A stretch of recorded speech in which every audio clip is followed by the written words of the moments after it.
Bu, tas eling aku. Anakmu wingi umure piro?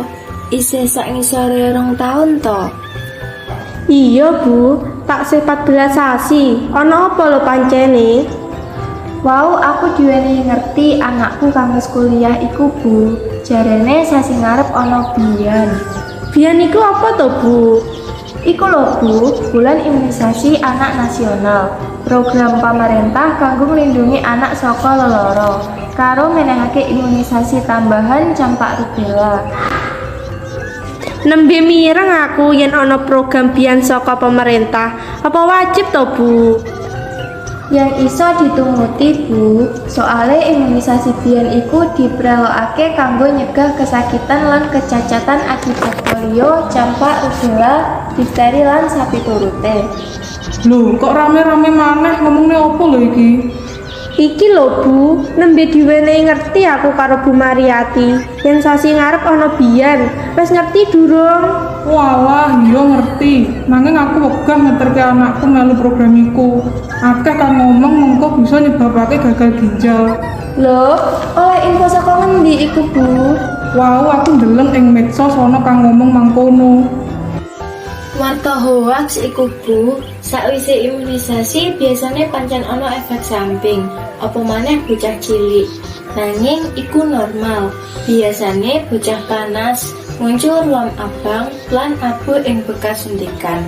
Mengko bakal diwenehi paracetamol karo petugase. Alah, bangga wae, wedi aku.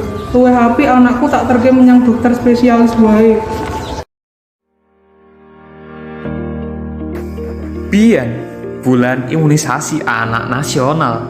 Biyen ya iku paweweh imunisasi tambahan campak rubella sarta jangkepi dosis imunisasi polio lan DPD HB HIV kang kliwat. Anjas imunisasi tambahan campak rubella ya iku anak umur 9 sasi tekan 59 sasi.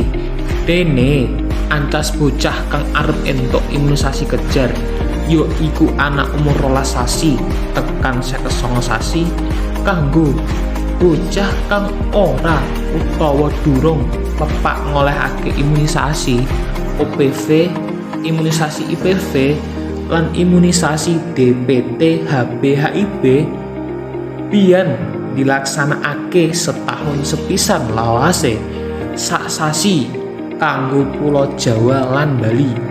Program biyen bakal dilaksanakake ing sasi Agustus. Ayo ajak sederek lan tangga teparo sing duwe anak umur sak ngisore 12 taun enggal nindakake imunisasi ing posyandu.